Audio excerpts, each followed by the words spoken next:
ആണ്ട് നീർച്ചയ്ക്ക് ബദരീങ്ങളുടെ നീർച്ചയ്ക്ക് ഞങ്ങൾ ഇവിടെ പോത്തിനെയോ കാളനെയൊക്കെ അറുത്തിന് നീർച്ച കഴിക്കാറുണ്ട്. അതിന്റെ ഇറച്ചി ഭക്ഷിക്കുന്നതും പന്നി ഇറച്ചി ഭക്ഷിക്കുന്നതും ഒരുപോലെയാണെന്ന് ഇവിടുത്തെ മുജാഹിദീങ്ങൾ അല്ലെങ്കിൽ സെലഫികൾ ഇവിടെ നാട്ടുകാരെല്ലാവരും പ്രചരിപ്പിക്കുന്നു. അതിനൊരു വിവക്ഷ പറയാൻ താല്പര്യം. എന്തിന്റെ ആണ്ടിറച്ചി എന്ന് പറയുന്നത് ഈ ബദരീങ്ങൾ എന്ന മഹാത്മാക്കളായ ആളുകളുടെ പേരിൽ നമ്മൾ സ്വതക്ക ചെയ്യാന്നില്ല അതിലുള്ളത്. ബദരീങ്ങൾ എന്ന മഹാത്മാക്കളുടെ പേരിൽ നമ്മൾ അറുത്ത് ദാനം ചെയ്യുക, അല്ലെങ്കിൽ അറുത്തിട്ട് ഇറച്ചി വെച്ചുകൊടുത്ത് ദാനം ചെയ്യുക. ഈ മരണപ്പെട്ടു പോയ ആളുകളുടെ പേരിൽ ദാനം ചെയ്യുക എന്ന് പറഞ്ഞതാണ് അതിലുള്ളത്. അത് ഇജ്മാ കൊണ്ട് സ്ഥിരപ്പെട്ടതാണ്. മരണപ്പെട്ടവർക്ക് ഉപകാരപ്പെടുമെന്നും അവർക്ക് അതിന്റെ പുണ്യം കിട്ടുമെന്നും. അതിലാർക്കും എതിരഭിപ്രായമല്ല പണ്ഡിത ലോകത്ത്. മരണപ്പെട്ടവരുടെ പേരിൽ സദക്ക ചെയ്യുന്നത് പുണ്യമുള്ളതാണെന്നത്. അത് ചിലര് നീർച്ചയാക്കലായിരിക്കും ഈ സദക്കനെ, അതുകൊണ്ട് അതിനെ നീർച്ചാന്ന് പേര് പറയും. അപ്പൊ ബദരീങ്ങളുടെ പേരിൽ നീർച്ച എന്ന് പറഞ്ഞാൽ ബദരീങ്ങളുടെ പേരിൽ അറുത്തു കൊടുത്ത് ദാനം ചെയ്യാൻ വേണ്ടി നേർച്ചയാക്കപ്പെട്ട നീർച്ച എന്ന് അതിന്റെ അർത്ഥം. അത് ബദർ ദിനവുമായി ബന്ധപ്പെട്ട് ബദരീങ്ങളുടെ ഓർമ്മ നിൽക്കുന്ന ദിവസത്തിൽ നടത്തും നമ്മൾ. അപ്പൊ ബദരീങ്ങളുടെ ഓർമ്മ നിൽക്കുന്ന റമദാൻ 17 അന്ന് ബദർ യുദ്ധത്തിൽ പങ്കെടുത്തിട്ടുള്ള ബദരീങ്ങളുടെ പേരിൽ സദക്ക ചെയ്യുന്ന ഇടപാടാണ് ഇത്. മരണപ്പെട്ടുപോയ മഹാത്മാക്കളുടെ പേരിൽ സദക്ക ചെയ്യപ്പെടുന്ന മൃഗവും അതിന്റെ ഇറച്ചിയും ഒക്കെ പന്നിയിറച്ചി പോലെയാണ് എന്ന് പറയുന്നവരല്ല തെളിവ് കൊണ്ടുവരേണ്ടത്. അബദ്ധമായ രോഷപ്രകടനം മാത്രമാണത്. അതൊന്നും പറയുന്നത് ചെവിക്കൊള്ളാൻ പറ്റും. നീർച്ച മുഴുവൻ അള്ളാഹുവിന് മാത്രമല്ലേ പറ്റൂ? നീർച്ച മറ്റൊരു വ്യക്തിയുടെ പേരിൽ നീർച്ച പറ്റുമോ? വ്യക്തിയുടെ പേരിലല്ല നീർച്ച, വ്യക്തിയുടെ പേരിൽ സദക്ക ചെയ്യാൻ നീർച്ച. വ്യക്തിയുടെ പേരിൽ സദക്ക ചെയ്യാൻ നീർച്ച. കഞ്ഞി കുടിച്ചു എന്നറിയില്ല നമ്മൾ സാധാരണ. കഞ്ഞി കുടിച്ചു എന്ന് പറയാറില്ലേ? കഞ്ഞി കുടിച്ചു എന്ന് പറഞ്ഞാൽ കഞ്ഞി നമ്മളെ ആരും കുടിക്കൂലല്ലോ.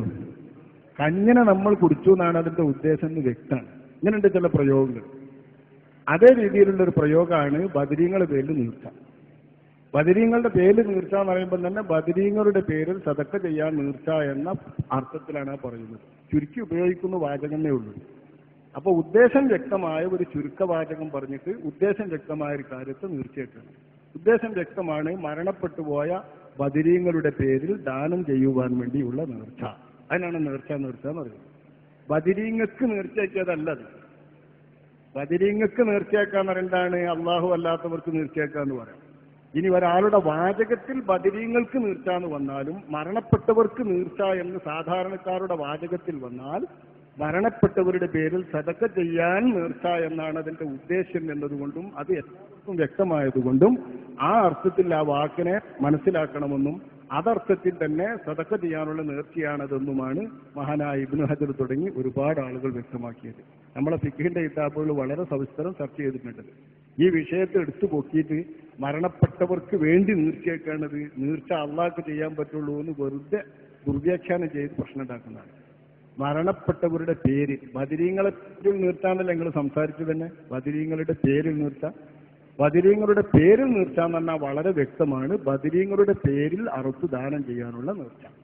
ഇനി ബദരീങ്ങൾക്ക് നീർച്ച എന്ന് ഒരാളുടെ ഭാഷയിൽ വന്നാലും ഈക്ക് എന്ന് പറയുന്ന ആള് മരണപ്പെട്ടവരാണെങ്കിൽ ആ മരണപ്പെട്ടവരുടെ പേരിൽ നടത്തുന്ന സദക്ക എന്നാണ് ആ നേർച്ചയുടെ ഉദ്ദേശം എന്നതുകൊണ്ട് മരിച്ചവർക്കും മരിച്ചവരുടെ ഖബറുകൾക്കും എന്നൊക്കെ നേർച്ചയിൽ ഉപയോഗിച്ചാലും ആ നേർച്ച സാധുവാണെന്നും അത് അള്ളാഹുവിന് വേണ്ടി നേർച്ച എന്ന് പറയുന്ന നെതിറിൽപ്പെട്ടതാണെന്നും നമ്മുടെ ഫിഖിന്റെ കിതാബുകളിലൊക്കെ നെതിറിന്റെ ബാബിൽ പറഞ്ഞിട്ടുണ്ട്.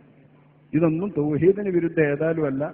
ഈ ചർച്ചയിൽ തൗഹീദ് അർത്ഥത്തിൽ പേടിക്കും വേണ്ട. ആ കാര്യം പുണ്യം കിട്ടുന്നതാണ് എന്ന് ഫിഖിന്റെ കിതാബിലൊക്കെ വിവരിച്ചിട്ടുണ്ട്.